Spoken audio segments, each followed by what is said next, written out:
Hey guys, Andy Musall with Fresh Source Farms here. Recently, my friend Victor Gallardo from Tiny Giants Microgreens sent me this cool hat and some Blackout clips to actually play with. So today, we're actually gonna dive into those and give them the full-on torture test that we typically do with our stuff. Apparently, he never saw the video of when we actually did the torture test on our soil press. So I hope he's ready for a challenge, because here we go.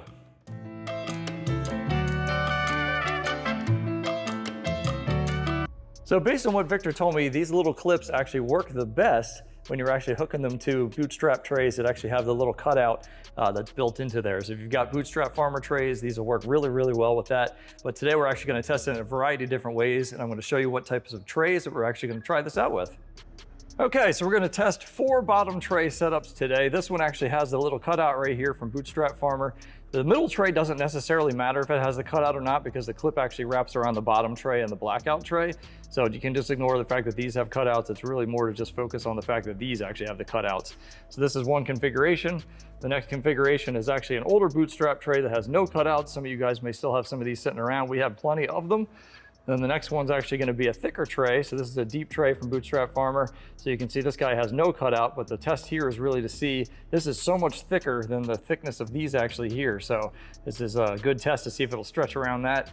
And then finally, we've got one that actually has the cutout in it and a deep tray configuration as well.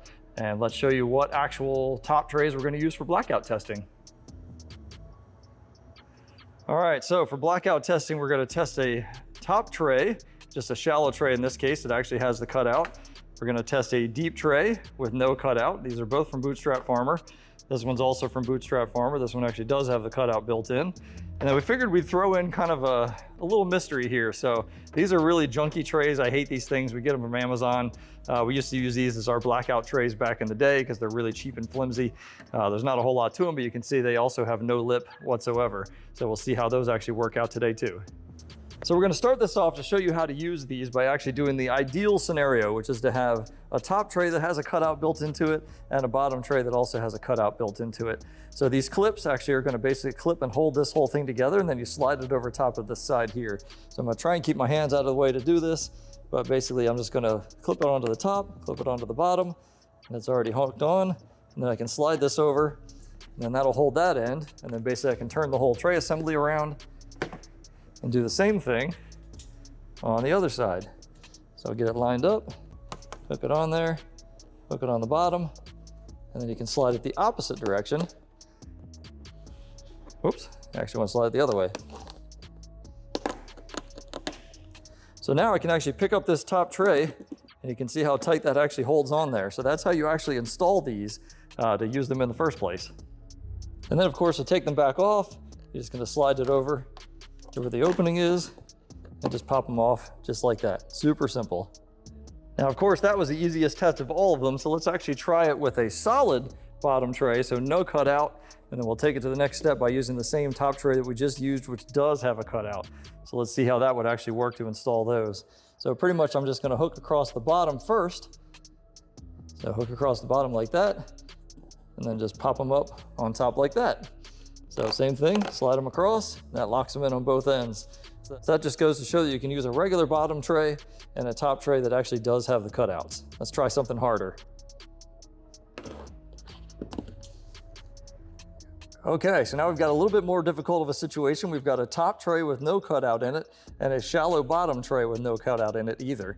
But what we can do is actually hook over top on the deep tray. We can get it clipped on there. And then basically bend this thing down. It's not easy, but it will go. And the nice thing is, you actually don't have to worry about sliding that anywhere. It's certainly not gonna go anywhere, that's for sure. But it does stress the piece out a little bit. I can see it's kind of bent here just a little bit, but I think it's gonna be okay. So now let's see if we can actually get this puppy back off of here. We're gonna pop it back off like that. So you can see it did warp it just a tiny bit during the process. But I would imagine I can bend that right back straight, just like that. So it's totally fine. So I would not recommend it necessarily for this type of setup, but it does seem like it works okay. All right, so the next test we're gonna try is actually one of these flimsy trays from Amazon. I would not recommend ever buying these. They're not even worth the money that you pay for them. We just used them as blackout trays for a little while because they were a lot more easy to wash and easy to throw away if we had to break anything or whatever. But these things actually will clip on here as well. So all you have to do is just go up to the top and actually then just clip it on straight to the bottom. So in this case, now we've got a top flimsy tray and a bottom tray with a cutout built into it. So it definitely works for that. All right, so let's try it with some deep trays now. So this is a deep tray with an actual cutout built into it. We're gonna put a shallow tray on top that has a cutout built into it as well. This one should easily go on with one clip.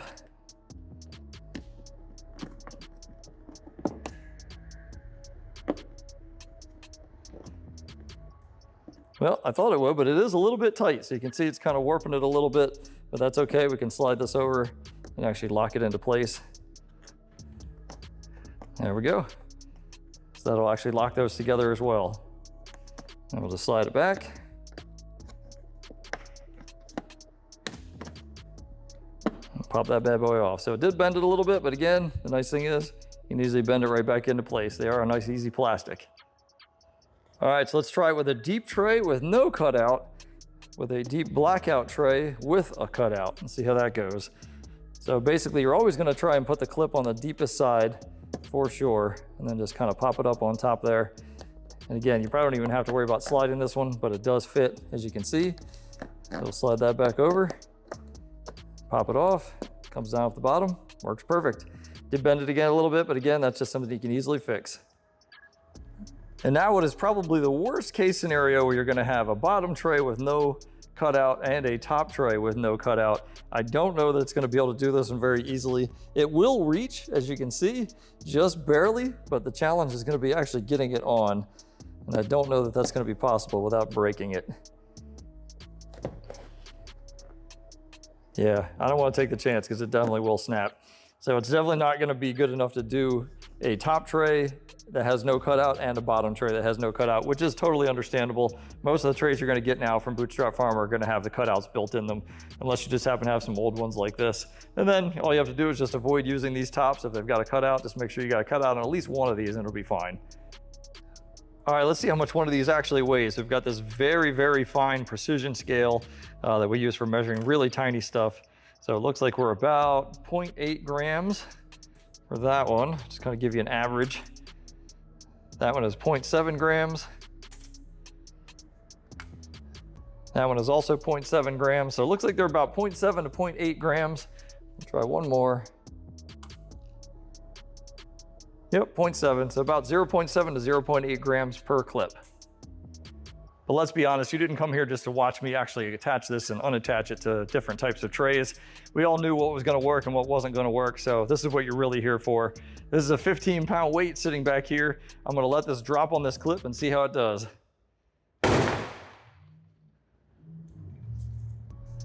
Oh, that definitely broke it. So we broke it in a couple places, as you would expect. 15 pounds, that would definitely hurt your toe a lot, so we did break off one end. And we broke off the other end here as well, but luckily I've got plenty of these to play with. So let's do some more torture testing.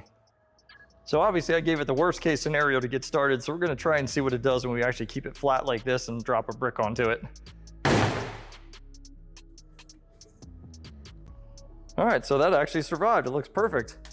No breaks, no bends, no nothing. So that actually worked out great. So definitely can at least withstand that. Obviously this is a very extreme test, so most likely you're never gonna have this happen, but we figured we'd just play with it anyway. All right, so we got our big scale out now. This thing maxes out at 30 pounds. This is a scale we don't break out too often, so I'm gonna see what kind of downward force I can give on this. All right, so at 15 pounds, I was able to actually get it to bend a little bit.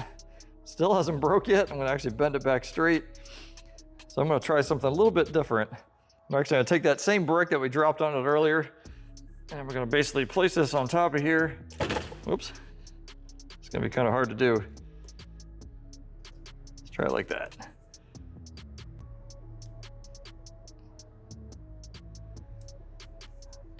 All right, so I'm gonna push down, push down. All right, so I maxed out the scale on that as well. You can see it stops after it gets past 29. So it takes at least 30 pounds of downward force. And you can also see that it didn't even actually bend the clip at all. So it's still very usable even with 30 pounds of force placed on top of it. So that's pretty cool. Okay, we've seen how to actually install the clips, how to remove the clips, what different types of tray sets they actually work on.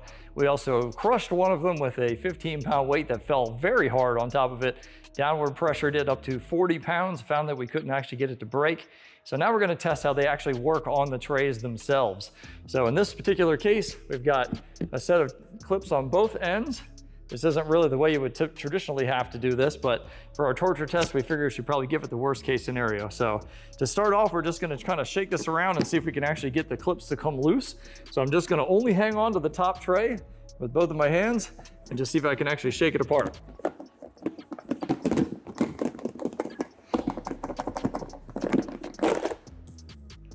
All right, well, I was able to get one of the clips to come off, but it is still hanging on. So just barely, but that was pretty vigorous. But the nice thing is, the clip is still perfectly fine. So all I have to do is put it back on. Now, obviously, this isn't going to be something you're going to be doing traditionally at your farm, so you really don't have to worry about that happening too often.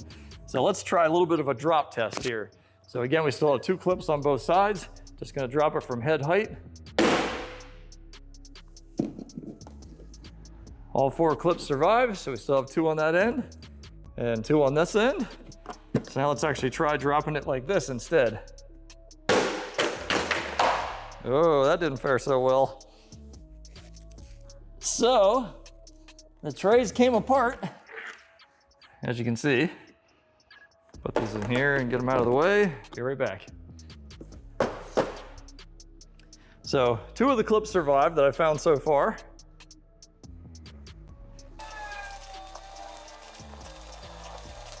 Okay, so what I managed to find was that 2 of the clips survived without a problem. They were obviously the ones that were on the high side when I dropped everything. And 2 of them actually did snap right in the exact same spot too. So these 2 here, hopefully you can see those in frame, but they broke basically right at the tip. So there's an extra little chunk I've got left over, about this size, that broke off. So again, this is a very extreme scenario. Hopefully you will never be dropping your trays like that. The irony is it may actually do better if there's only 1 clip on one side. So we're gonna try that next. All right, so now we're back with the exact same scenario. We've got 1 single clip on one end, 1 single clip on the other end. They're on opposite sides. So this clip is on this side, this clip is on this side, which is really the technical way you're supposed to actually install them. So this would be probably more of a common scenario that you'd actually have. So let's see how it does with the drop test from head height.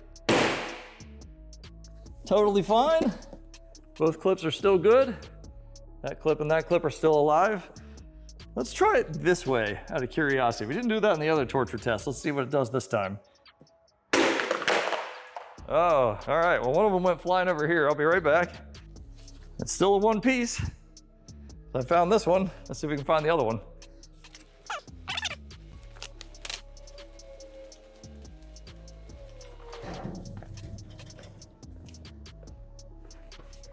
Well, it's not under the potting machine. Well, I honestly have no idea where that clip went, unfortunately. But the one that did come off did actually survive. I'm going to assume the other one probably did as well, but I don't know for sure based on the fact that this one did survive. If I locate it, oh, I might see it. All right, so I think this might be the second clip. I do have broken clips kind of scattered all over the place, but I think the ones that I broke most recently were blue, and I'm pretty sure this is one of those too. So I think one of the 2 actually did crack during that. But again, this is a terrible scenario to be in where you're literally dropping your trays on the side. In a worst case scenario, at least, you know, you've lost everything at that point. So that's the end of our torture testing for the Tiny Giants Blackout clips that they created. These are 3D printed. They make them on the fly and on demand for the most part. These things are really cool. I mean, they're definitely heavy duty enough to handle most of what you're gonna need. Your average usage, you're definitely not gonna run into the scenarios that we put them through today. You're not gonna be dropping a brick on them or dropping the tray on its side or throwing the tray across the room or any of that kind of stuff. The only time you're gonna break these is when you have an accident that's far worse than that, where you're gonna lose your entire tray worth of actual stuff. So these definitely can handle it. I do think they're a neat idea, so I'm gonna put a link in the description to actually go buy these directly from those guys. This is not an affiliate link at all. Victor sent me these to try. I didn't pay for them. He didn't ask me to, take it easy on them. As you can see, I broke almost every one we have except for these two. So these are all I have left out of the torture testing. But definitely give him some support, show him some love. Victor's a cool guy. He and I talk almost every single day. He's got a bustling farm down in Virginia. It's going pretty well for him, and I think this is a really cool idea. Obviously, we went through a product development phase as well with our soil press, and that was definitely a process. So I watched Victor kind of go through this piece to get these up and running. It's a really cool thing. So if you do blackout on your farm and you see the lids constantly fall on one side to the other, we ran into that a lot when we did blackout back in the day, and it was really a pain in the butt. So you come in the next day and the thing had shifted down, all the water that's inside of there is going to dry out because it's open to the world, and more sunlight can actually get in and slow down the growth of your crops inside of blackout. So this is a great option to actually lock those lids on. It only takes a second to put them on. So it's really simple to use. So definitely a cool thing. I would recommend it if it's something you're into. If you're doing blackout on your farm, it can definitely save you some frustration. So check out that link in the description. If you'd like to subscribe to the channel, we'll be doing more things like this, like product testing, torture testing. We're going to show you guys how to grow a lot of different microgreens here in 2025. So we're going to do some plant videos, things like that. So we got a lot of cool stuff coming. And again, we appreciate the support, and we will see you in the next video. Thanks.